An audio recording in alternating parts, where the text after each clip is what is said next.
Let me come forward to greet all my fellow brothers of Trinidad and Tobago, brothers and sisters of Trinidad and Tobago, on this auspicious day of Mahashivaratri, which is the Enlightenment Day of Maharishi Dayanand Sarasvati. I am also thankful to the Arya Pratinidhi Sabha of Trinidad and Tobago,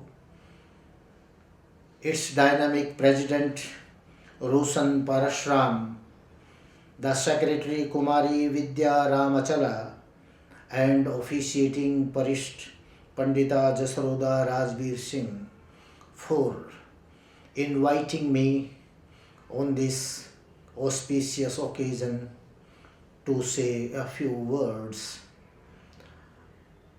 on the theme Satyam Vada, Dharmam Chara. Dear friends, in this country, after Mahabharata, we got the two personalities.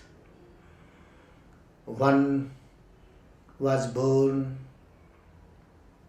in 1800 BC who got enlightenment, and another was born in 18th century AD who got enlightenment. Name of the one personality was Gautam Buddha. His time was 1877 BC, and another great personality was Maharishi Dayanand Sarasvati. His time was 1800 or the 19th century AD. 1824 AD he was born, and 1883 he died. During this period, as a child he was named as Mool Sankar, and he was having an inquisitive mind. Just like Gautam Buddha,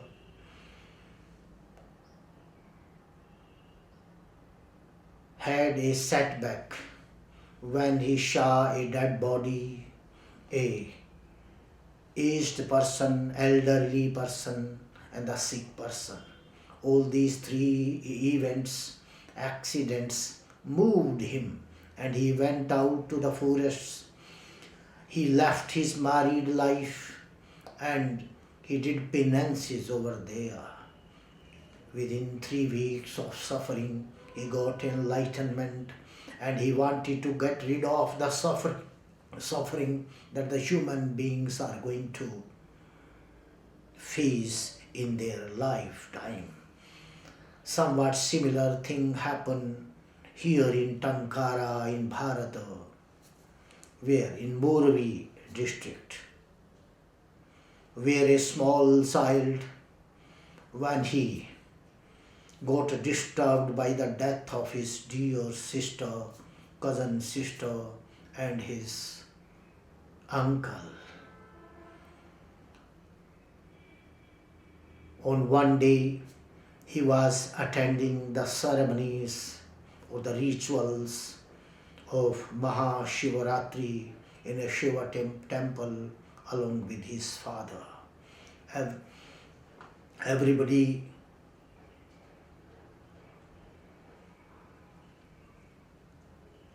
slept during the night hour, but this small child kept himself awake, and he was looking at that Shivalinga, and he found a rat was nibbling the offerings given on the Shivalinga, and he got disturbed. First of all, he was disturbed with the death of his cousin, sister, and the uncle. He thought he wanted to get rid of this cycle of the death and life. He was in search. In his mind, he was searching some relief from this type of suffering. Then he was told that the Almighty power is there, and He is causing the whole creation and decreation. And when he went to the temple in the name of the Almighty Power, and he saw that even the rats are nibbling the offerings given to that Almighty Power, he became highly disturbed, and this state of disturbance led him think that this cannot be the real God who can relieve him of the suffering of pain and pleasure, who can relieve him of the life and death, the cycle of life and death. And that small child, he decided to find out, to search the real Brahman, the real superpower, which can be helpful for him in getting relief from this cycle of life and death. He leaves his house. He abandons everything, his parents, and in search of the reality, in search of the truth, he roamed about the whole country, the entire Himalayan region. He met so many sannyasis, ascetics. He came to know about the yoga, and when he met Swami Vijayananda in Mathura, that blind scholar, grammarian, he taught him everything, Vedas and grammar, and he taught him that the real liberation is in the knowledge, riti jnanat namukti. If a person fails to achieve knowledge, the right knowledge is the right thing to give the right direction to a human being to achieve moksha, to get rid of this cycle of life and death. And I am pleased to know that the Arya Pratinidhi Sabha of Trinidad and Tobago, they have a very precise and suitable theme for this day. And the theme is Satyam Vada, Dharmam Chara. Actually, these two sentences, small, these 4 words are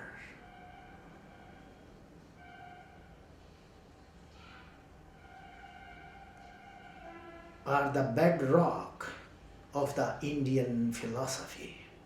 These 4 words imbibe in them the whole philosophy of the life. The Purushartha, the objective of the human life, it has been described in the Vedas, in our scriptures.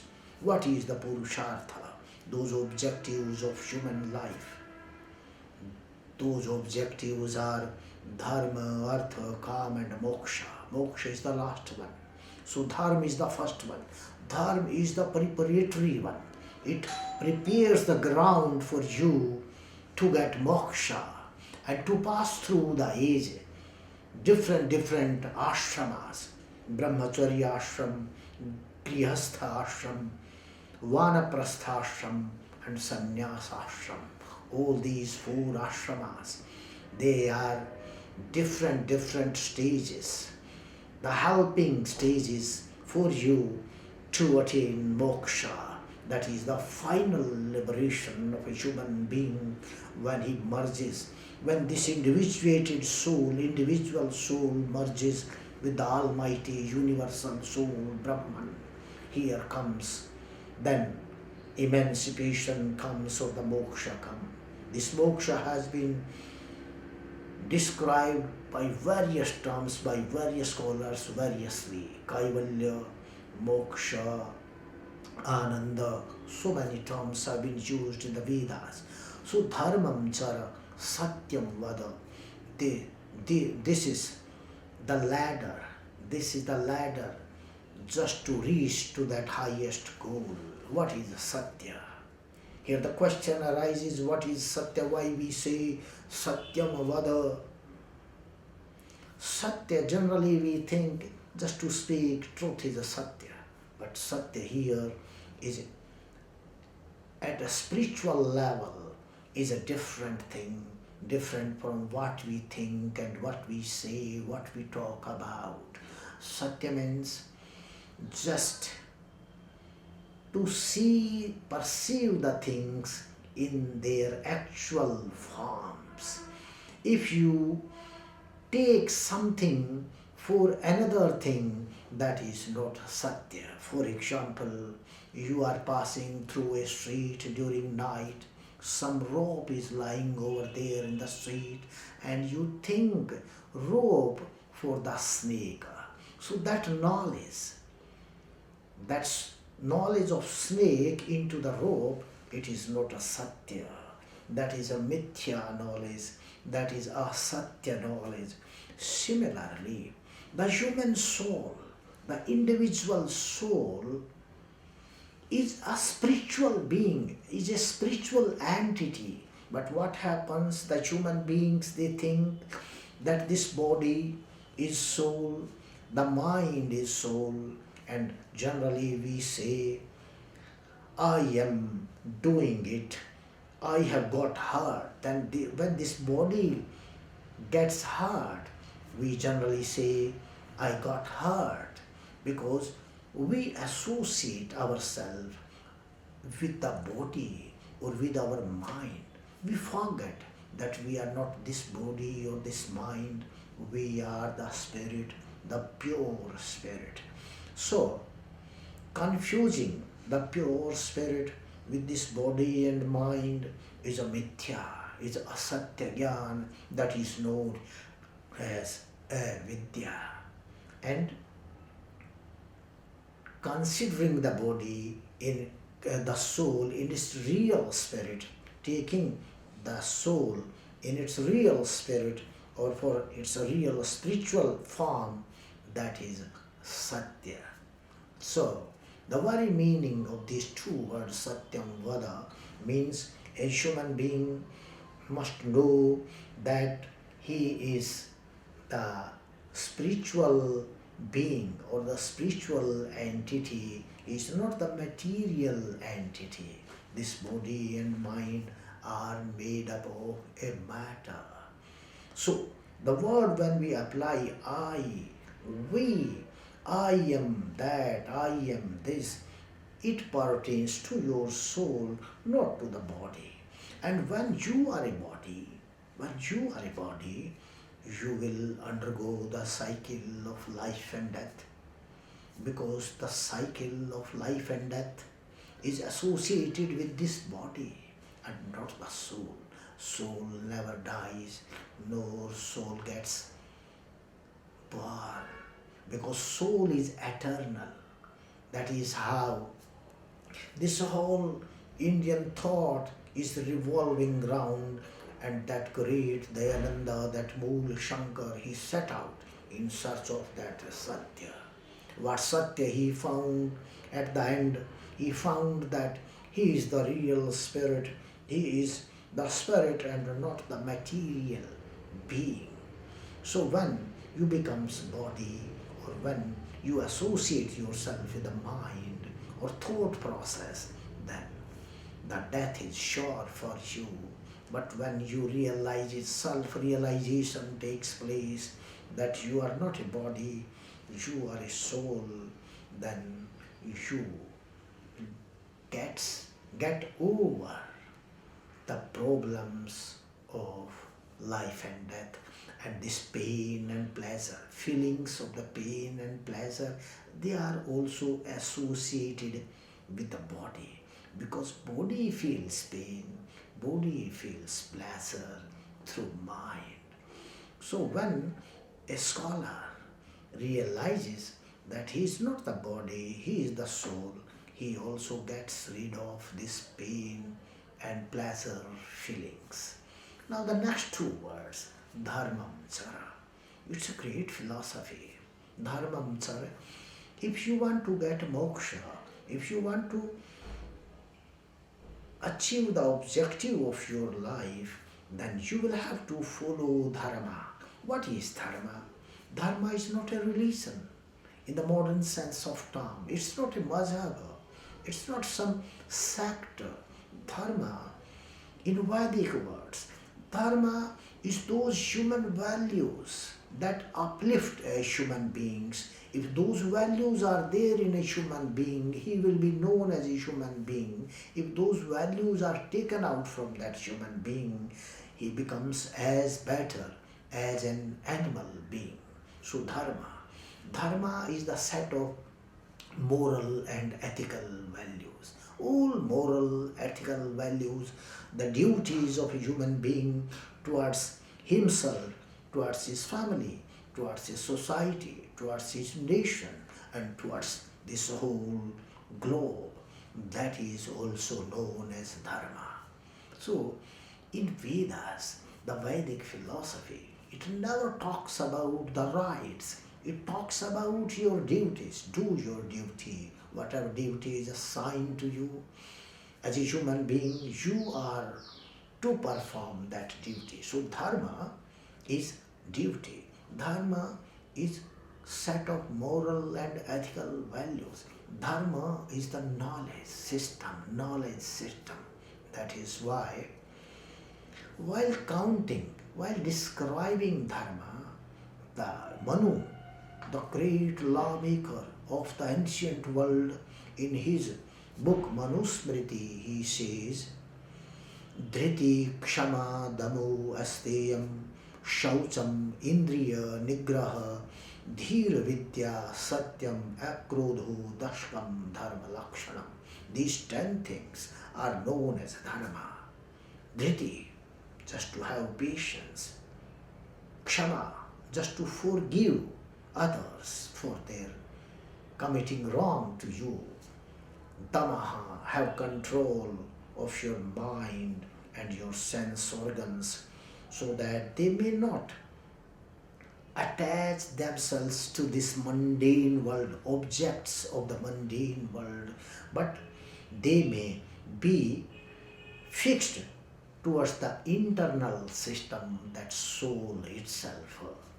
So this asteya, non-stealing, shaucha, the purity of body, mind and soul, indriya nigraha, just to have a control of sense organs, the use of rational, one must use reasoning, rational and vidya, just to gather the knowledge of spirituality, knowledge of spirit and Brahman, that is known as Brahman, realization of Brahman and the realization of self, that is master. Knowledge, satya, akrodha, not to have anger, just to be away from the angerly feelings. So these all 10 things, they are known as dharma. If you follow these 10 things, in fact these all 10 things, they have been divided into 2 separate categories. One category is known in Yoga Darshan as Yamas, and another category is known as Niyamas. What is Yamas? Yama means the social discipline, because a human being is a social being. As a human being, he lives in society. He interacts with other human beings in the society. While interacting with other human beings, how to behave, what should be your behavior, attitude, etiquettes towards other, that is known as a yama. And Patanjali says, the great philosopher Patanjali says, ahimsa, satya, asteya, brahmacharya, aparigraha, yamaha. These are requirement for a human being when he interact in the society. This ahimsa, non-violence. You are not to do any violent act with your speech, mind and action with anybody else in the society. You should be satya, truthful with your fellow beings. Asteya, you should not try to steal the property of others, copyrights of the others. Brahmacharya, you must observe celibacy. and aparigraha, non-hoarding. You should not hoard the material things, necessities of life, which are not required for you or which have become excessive for you. You are not required to hoard them. Just you can do the hoarding of essential things which are required for you. And the things, the commodities that are required for others, if you are hoarding them, it means if you are violating the Vedic law, the yama. So these are the yamas. Similarly, there are 5 niyamas. Niyamas means self-discipline. And those niyamas are Shaucha, Santosha, Tapa, Swadhyaya, Ishvara, Pranidhanani. Shaucha, the purity of soul, body and mind. Santosh, contentment. You should be contented with what you have. Tapaha means just doing yoga. Pranayama, Swadhyaya, study of the Shastras, and Ishvara Pranidhanani, meditation, prayer to the God, offering prayer to the God. So these are the self-discipline. A human being is required to discipline himself as well as to observe certain discipline required in the society. Yama and Niyam. Observation of Yam and Niyam is quite essential. And on that basis, these are known as Dharma. That is why the seer says, Upanishadic seer says, Dharmam Chara. And when you will follow the Dharma, when you will follow these Yam and Niyamas, when you will follow those moral and ethical values, when you will do your duties towards the society, towards your nation, towards your family and fellow beings, what will happen? Kanada, Vaisheshik scholar, says, Yato abhyodaya nisreya siddhi sadharma. What is dharma? What will be the reward of following dharma?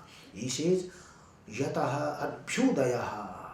If you are going to follow the dharma, if you are going to follow the yam and niyama, what will happen? Abhyodaya. Your social advancement, social upliftment will take place. A person will become socially great. And nisraya siddhi. And ultimately he becomes fit and suitable to attain moksha, self-realization. He will be able to realize that he is not the body, he is not the mind, he is not the thought process, but he is a pure spirit. And after that he gets realization of a Brahman and he merges with Brahman, that is moksha. Similarly, in Mimamsa philosophy also, dharma has been defined. Mimamsa says, Chodana lakshano artho dharmaha, means the figurative meaning of the Vedas, that is dharma. And that is why it says, Vedo akhilo dharma moolam. Vedas are the source book of all knowledge, all duties, all moral and ethical values. So that is why that Moola Shankara, the great Moola Shankara who became enlightened, who got enlightenment and became Swami Dayanand Sarasvati, he told, time and again he told the masses, go back to the Vedas. If you want to have a bright future, you will have to look back to the Vedas. Vedas are the only knowledge that are capable to lead the humanity in right direction and help them in achieving the objectives of human life. With these words, I thank again all my brothers and sisters in Trinidad and Tobago who could give me a patience hearing. I must also thank Roshan Parashram, President of Arya Pratinidhi Sabha of Trinidad, and Kumari Vidya Ramachala, Secretary of the APS, and officiating priest Jasruda Rajbir Singh. And I thank you all. Thanks.